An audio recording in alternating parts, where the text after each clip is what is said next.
పెద్దిరెడ్డి కుటుంబంపై ఆరోపణలు చేస్తే ఊరుకోం హెచ్చరించిన తంబళ్లపల్లె వైసీపీ నాయకులు.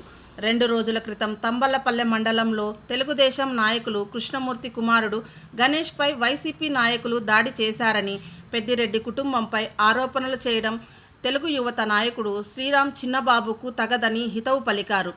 గంజాయి మత్తులో దాడి చేశారని ఆరోపించడం అవాస్తవమని, గంజాయి విక్రయాలు ఎవరి పాలనలో పెరుగుతున్నాయో ఆలోచించి మాట్లాడాలని హితవు పలికారు. ప్రశాంతమైన తంబళ్లపల్లి నియోజకవర్గంలో గొడవలకు కారణం ఎవరో ప్రజలకు తెలుసని, నియోజకవర్గంలో ఎక్కడ గొడవలు జరిగినా పెద్దిరెడ్డి ఫ్యామిలీకి ఆపాదించడం సరికాదని ఖండించారు. శ్రీరామ్ చిన్నబాబు ఇంకొకసారి పెద్దిరెడ్డి ఫ్యామిలీ జోలికి వస్తే సహించేది లేదని హెచ్చరించారు.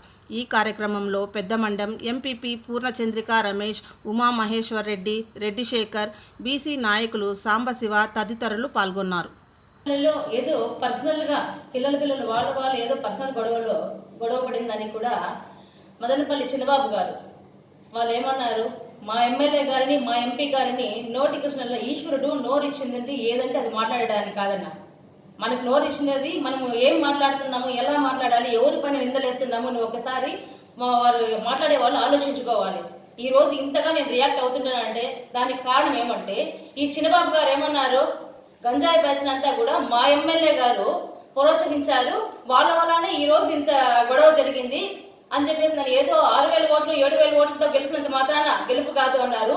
అన్న, కూటమి నాయకులు ఏ విధంగా గెలిచారో రాష్ట్రం అంతా తెలుసు, మీకొకరికే కాదు, ప్రతి ఒక్క చిన్న బిడ్డను అడిగినా కానీ ఎట్లా గెలిచారు కూటమి నాయకులు అనే విషయము ప్రతి ఒక్కరికి తెలుసన్నా. ఆ విషయం మీకు కూడా తెలుసు ఎలా గెలిచారో అనేది. అది గెలుపు గురించి కాదు మీరు మాట్లాడాల్సింది. మీరేమన్నారు, తిరగనేను ద్వారకనాథ్ రెడ్డి గారిని మీరు ఇట్లా పోవాలంటే ఈ దారితోనే పోవాలా, నేను అక్కడికి రానివ్వను, దాటనివ్వను అని చెప్పన్నారు కదన్నా. మీరు అలా మాట్లాడేది పద్ధతి కాదు. పద్ధతి గురించి మీరు ఎందుకంటే మా వాళ్ళు చాలా పద్ధతిగా మాట్లాడమని చెప్పారన్న మమ్మల్ని. ఎందుకంటే అసలు ఇట్లా మా రియాక్ట్ కాకూడదమ్మా, ఈ చిన్న విషయం ఏదో తుంపర్లో వాళ్ళ పోయిందనేసి వాళ్ళ విషయం పెద్దగా పట్టించుకోవద్దండి అన్నారు. కానీ మేము ఇప్పుడు ఎందుకు పట్టించుకుంటున్నామంటే మీరు కనీసము ఒక ఇదిగా కూడా గెలవలేరు, మీరు ఒక వార్డు మెంబర్గా కూడా గెలవలేరేమో మీరు. అలాంటి వాళ్ళు గొప్ప ఇప్పుడు మా ఎంపీ గారి గురించి మా ఎమ్మెల్యే గారి గురించి మీరు మీ ఇష్టం వచ్చినట్టు మీరు మాట్లాడుతుంటే మేము నోరు మూసుకొని ఉండలేము కదా. ఎందుకు ఉండలేమంటే మీ ఇష్టానికి మీరు మీకు నోటికి వచ్చినంత మాట్లాడుతున్నారు, వాళ్ళంతా వీళ్ళంతా అని చెప్పేసి అని. అసలు ఎలా మాట్లాడుతున్నారు, ఆ విధంగా మాట్లాడుతున్నారు మీరు? ఏ విషయం గురించి మీరు మాట్లాడుతున్నారు మీకు అర్థమవుతుందా? మా ఎంపీ గారు మా ఎమ్మెల్యే గారి గురించి మాట్లాడాలంటే ఒక అర్హత ఉండాలన్న. పిఎల్ఆర్ అంటే అదొక బ్రాండ్. వాళ్ళ గురించి మాట్లాడాలంటే ఒక స్టామినా ఉండాలి, ఒక ఇది ఉండాలి, వాళ్ళకంటూ ఒక అర్హత ఉండాలి. మీ అర్హత ఏమిటో మీకంటే ముందు మాకందరికీ తెలుసన్నా. ఆ విషయాలు ఇప్పుడు బయట పెట్టేది పెద్ద గొప్ప కాదు. తంబళ్లపల్లి మండలంలో 2 రోజులకు ముందు జరిగినటువంటి సంఘటన అందరికీ తెలిసిన విషయమే.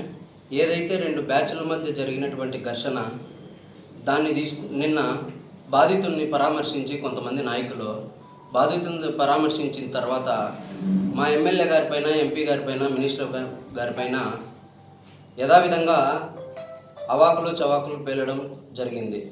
అయితే జరిగినటువంటి సంఘటన మాట్లాడిన వ్యక్తులు తెలుసుకుంటే చాలా బాగుంటుంది. అది అక్కడ జరిగిన సంఘటనకి మా ఎమ్మెల్యే గారికి సంబంధం ఏముంది? అక్కడ జరిగిన సంఘటన 2 బ్యాచ్ల మధ్య గత 10 రోజుల నుంచి ఒకరి మీద ఒకరు ఆధిపత్యం చేసుకుంటూ వాళ్ళు తాగేసి ఎవరో దారిని పోయే వాళ్ళు తిట్టుకొని కొట్టుకుంటే దాన్ని తీసుకొని వచ్చి ఎమ్మెల్యే గారు గంజాయి బ్యాచ్ అని, లేదా మినిస్టర్ గారి మీద, ఎక్స్ మినిస్టర్ గారి మీద, ఎంపీ గారి మీద నోటికి ఇష్టం వచ్చినట్టు మాట్లాడుతూ వింటున్నారులే కదా అని చెప్పి, లేదా ఏదో రాజకీయంగా వాళ్ళకేదో అవకాశాల కోసమో ప్రయోజనాల కోసమో ఇంకా సంవత్సరం రోజులు అయిపోతానే ఇంకా పదవులు రాలేదనే సంకల్పంతోనో దేంతోనో మైకు ముందరకు వచ్చిన ప్రతిసారి ఏ ప్రెస్ మీట్ పెట్టినా సంబంధం లేని విషయాలు ఎక్కడ ఏ మూలన ఏం జరిగినా మాట్లాడేది ఫస్ట్ పెద్దిరెడ్డి ఫ్యామిలీ. నిన్న జరిగిన సంఘటనలో పెద్దిరెడ్డి గారి ఫ్యామిలీకి సంబంధం ఏముంది? దాన్ని తీసుకొని వచ్చి మీరు మీ ఇష్ట ప్రకారం మాట్లాడేస్తా అంటే మేము తిరగనీయము, ఇండ్లకు వచ్చి కొడతాము. ఇప్పుడున్నది మీ గవర్నమెంటే కదా, మీరు గంజాయి బ్యాచ్ అంటున్నారు కదా. గంజాయి బ్యాచ్ ఉంటే అరికట్టొచ్చు కదా. సంవత్సరం రోజులు అవుతుంది కదా మీరు అధికారంలోకి వచ్చి. ఏ ఒక్క కేసున్న తంబళ్లపల్లి మండలంలో గంజాయి సంవత్సరం నుంచి విచ్చలవిడైపోయింది. 5 సంవత్సరాల్లో లేని గంజాయి సంవత్సరం నుంచి విచ్చలవిడైపోయి ప్రతి పిల్లవాడు స్కూల్కి పోయేవాడు, కాలేజీకి పోయేవాడు, ప్రతి ఒక్కడు నేర్చుకునేంత పరిస్థితికి వచ్చింది ఇప్పుడు. అయితే దాన్ని అంతా మర్చిపోయి మీరు ఇప్పుడు గంజాయి బ్యాచ్ మీకు ఏది నోటికొస్తే అది మాట్లాడితే వింటూ ఊరుకోవడం అంటూ ఇంకా జరగదు. నెక్స్ట్ గెలుపుపై మాట్లాడతారు. 6,700 7,000 మెజారిటీతో అడుక్కుంటూ గెలిచినారని మాట్లాడతారు. అడుక్కుంటూ కాదు, 3 పార్టీలు మీరు చేయని కుట్ర లేదు. మీరు డబ్బులు పంచి మీరు నాయకులు ఎమ్మెల్సీలు ఎవరెవరో దిగి ఏదేదో చేసినా కూడా మేము ప్రజాస్వామ్యంలో 10,000 ఓట్లతో మేము గెలిచినాం. ఏ పదవి ఏ అర్హత లేనోడు ఏ పదవికి దక్కనోడు కనీసం ప్రజాస్వామ్యంలో ఎంపీటీసీ కూడా కానోళ్ళు కూడా గెలుపోటములపై మాట్లాడుతుంటే ఎలా జరుగుతుంది? మేము ప్రజాస్వామ్యంలో మా ఎమ్మెల్యే గారు కానీ మా మినిస్టర్ గారు కానీ మా ఎంపీ గారు కానీ ప్రజలకి 5 ఏళ్ళు సేవ చేసినారు కాబట్టి రాష్ట్రంలో ఇంతమంది ఎన్ని జరిగినా ముగ్గురు కూడా పోటాపోటీగా గెలవడం జరిగింది. అయితే మీరు అక్కడ జరిగినటువంటి సంఘటన ఏదైతే ఉందో దాంట్లో మీరు ఏదైతే చెప్పినారో వైసీపీ కార్యకర్తలు అంటారు. కేసులో ఎవరున్నారండి? వైసీపీ కార్యకర్తలు ఉన్నారా? టీడీపీ కార్యకర్త ఉన్నాడా? కేసులో ఎఫ్ఐఆర్ చేశారు కదా, ఒకసారి ఎఫ్ఐఆర్ తెప్పించుకోండి. ఎఫ్ఐఆర్లో తెప్పించుకుంటే టీడీపీ కార్యకర్త ఎవరైతే ఈ నిందితుడు ఉన్నాడో నిందితుడు వాళ్ళ అన్న ఏ కార్యకర్త? టీడీపీ కార్యకర్త. మీరు ఏదైనా సరే మీరు పరామర్శించేటప్పుడు కానీ ఏదైతే చూడండి, నిందితుని యొక్క అన్న మంత్రి రాంప్రసాద్ రెడ్డి దగ్గర పోలేదా? ఫోటోలు దిగలేదా? తమ్మలపల్లి సర్కిల్లో ఏదైతే ఎంఆర్ఓ ఆఫీసు ఎండిఓ ఆఫీసు చుట్టూ వీళ్ళంతా లేరా? బ్యానర్లు కట్టలేదా? వీళ్ళు వైసీపీ కార్యకర్తలు అవుతారా? ఏం సంబంధం ఉంది? నేను జిల్లా అధికార ప్రతినిధిని, వైఎస్ఆర్సీపీ అన్నమయ్య జిల్లా. ఈరోజు ఇక్కడ సమావేశం ఏమంటే, ఒక వ్యక్తి వార్డు మెంబర్గా కూడా గెలిచిన వ్యక్తి ఈరోజు పెద్దిరెడ్డి కుటుంబాన్ని ఛాలెంజ్ చేస్తాడు. మార్కెట్లో తిరగనే వాళ్ళ వరకు ఎందుకు, నేను ఒంటరిగా 2 వీలర్లో వస్తానని ఆపుకొని చూద్దాం. నీ గవర్నమెంట్ ఉంది, నీ డిపార్ట్మెంట్ మొత్తం నీ వాళ్ళే ఉన్నారు. ఏందయ్యా నువ్వు ఛాలెంజ్ చేసేది? ఎవరితో ఛాలెంజ్ చేస్తున్నావు? నువ్వు ఏమనుకుంటున్నావు? నువ్వు ఛాలెంజ్ అంత సీన్ ఉందా నీకే? మాకేమో ఇదేమో కొత్త అనుకున్నావు? నీకు రాజకీయం కొత్త. మొన్న వచ్చాడు బుడ్డా పక్కీరు, నువ్వు పుట్టకూడదు. నువ్వు సాయంత్రానికి పడిపోతావు. నువ్వు పోయి పెద్దిరెడ్డి కుటుంబాల మీదకి రానేమో తిరగనేమో. నీకు తెలుసు అసలు ఏం జరిగిందోడా? గంజాయి బచ్చి ఎవరు? గంజాయి బచ్చయ్యా? నీ పక్కన తిరుగుతాడు గంజాయి బచ్చి. అసలు నువ్వు ప్రశ్నించుకో. నువ్వు ఎవరితో మాడతావు, ఏం మాడతావు అని నీ అర్హత ఏంటి నువ్వు తెలుసుకోవాలి ఫస్ట్. దాన్ని వదిలేసి అవునులే ఇది మర్చిపోయినా, ఈ మే నెల కాదు డైవర్ట్ పాలిటిక్స్ కావాలంటే తిప్పాలి కదంగా. డైవర్ట్స్ పాలిటిక్స్ కావాలంటే ఇప్పుడు మీ నాయకుడు చెప్పినాడు మాట నుంచి డైవర్ట్ చేయ వాళ్ళ మీద చెప్పు, ఏందో డైవర్ట్ చేస్తాం. ప్రతి నెల ఏందో చేస్తున్నారు కదా, మీ అందరికీ కూడా తెలుసు, ప్రెస్ వాళ్ళకి కూడా తెలుసు. ప్రతి నెల మీటింగ్లు నేనే పెడతాడా ప్రెస్ మీట్లో ఏదో ఒకటి చెప్పేది పెద్దిరెడ్డి కుటుంబం మీద. ఆ నెల పబ్బం గడుపుకుండేది. ఇప్పుడు నెక్స్ట్ జూన్ వస్తుంది కదా, ఖరీఫ్ సీజన్ స్టార్ట్ అవుతుంది. ఇంకా రవి అయిపోయి ఖరీఫ్ సీజను.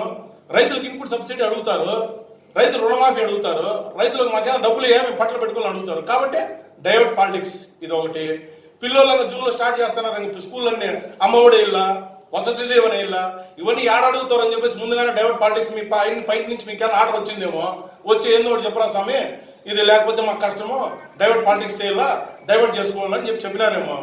అభివృద్ధి గురించి మాట్లాడాలి అంటే మేము రౌడీలు.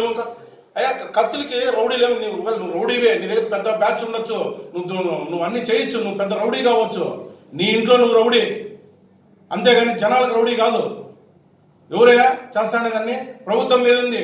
నువ్వు ప్రభుత్వం ఎక్కినప్పటి నుంచి దిగేంత వరకు ఎన్ని కేసులు వచ్చినాయి, ఎన్ని ఎఫ్ఐఆర్లు వచ్చినాయి, ఎంతమంది వైసీపీ కార్యకర్తలు చంపినారు, ఎంతమంది వైసీపీ కార్యకర్తలు కేసు పెట్టారు, ఎంతమంది వైసీపీ కార్యకర్తలు హింసిస్తా ఉన్నారు నీకు తెలిసినా? అవి తెలుసుకో. రాష్ట్రంలో ఏం డెవలప్మెంట్ ఉండాలని చెప్పేసి నువ్వు మాట్లాడుతున్నావు. డెవలప్మెంట్ గురించి అవునయ్యా, నిన్న ప్రధానమంత్రి వచ్చినారు, స్పెషల్ స్టేటస్ గురించి ఏమన్నా అడిగినారు మీ నాయకుడు? పోనీ మాకు ఇంత కావాలి, దగ్గర 60,000 కోట్లు అప్పులు చేశారు. ఏం చేశారు? దాన్ని ఏమన్నా మీరు చెప్పగలవా? ఏదో నిన్న సంఘటన పిల్లోళ్ళు ఏదో కొట్టుకొని వాళ్ళు అంటే మొత్తం మీ బ్యాచ్ అక్కడ జరిగిండేది. టీడీపీలు కొట్టుకుంటే వైసీపీ వాళ్ళ మీద చెప్పేసి అందులో కూడా పెద్దిరెడ్డి మేము తిరగనేమో. ఈ ప్రజాక్షేత్రంలో ఇలాంటి టైంలో కూడా 10,000 పైచులకు మెజార్టీతో గెలిచిన శ్రీ పెద్దిరెడ్డి ద్వారనాథ్ రెడ్డి గారు ఎమ్మెల్యే గారు, మా ఎమ్మెల్యే గారు ఇప్పుడు కూడా ఈ పొద్దు ఆయన దేవుడు అని చెప్పేసి ఈ జిల్లాలో కాదు రాష్ట్రం అంతా పెద్ద ఆయన పిలుస్తారు, ఆయన తప్పులు పడతారు. మిథున్ రెడ్డి ఎవరు? మిథున్ రెడ్డి వయసులో తక్కువైనా ఒకతోనే ఎన్టీ రామారావు ముఖ్యమంత్రి కూతురు పైన ఫేస్ చేసి గెలిచినాడు. మళ్ళా కిరణ్ కుమార్ ఇంతకుముందు 2 రాష్ట్రాలకు ముఖ్యమంత్రి, ఆయన మీద గెలిచినాడు. ఇంతకుముందు కేంద్ర మంత్రి సాయి ప్రతాప్ మీద గెలిచినాడు. ఓటమి ఎరగిన వ్యక్తి అయినా చాలా నిన్న జరిగిండేది వేరే. మా ఎమ్మెల్యే వాళ్ళని తిట్టడము అరచడము వాళ్ళకేం తెలియదు. ఇప్పుడు మనం ఊర్లో కొట్లాడుకుంటాము, వాళ్ళకేం తెలుస్తుంది? వాళ్ళు ఎత్తేయడము, వాళ్ళు తిరగనేమనడము, ఇది నీకు తగదు. నువ్వు ఇంత ఇట్లా మాట్లాడేది నీకు తగదు. నువ్వెంతో జ్ఞానంగా మీరు పదవి సంపాదించుకోండి. మా ఎమ్మెల్యేని, మా ఎంపీని, మా మంత్రిని వీళ్ళ మీకు మాట్లాడే అర్హత లేదు. మీరు ఎంతో కృతజ్ఞంగా బతకండి. ఊరికెందుకు లేనివన్నీ మీరు ఒక మాట అనేది, మేము ఒక మాట అనేది, అది ఘర్షణలు పడేది. పెద్ద మీరు మాట్లాడే అర్హత లేదు. వాళ్ళు ఏమైనా మీతో మాట్లాడుతున్నారా? మీ శుద్ధి ఎత్తుతున్నారా? ఏం ఎత్తలా. మీరు ఊరికే లేనివన్నీ ముందు వేసుకొని అంత గీసుకుంటలా కొట్లాడుకోవాలా. మీరు కొట్లాడుకుంటుంది పెద్దవాళ్ళ మీద దొబ్బేసేది. ఇది తగదు నాయన నీకు.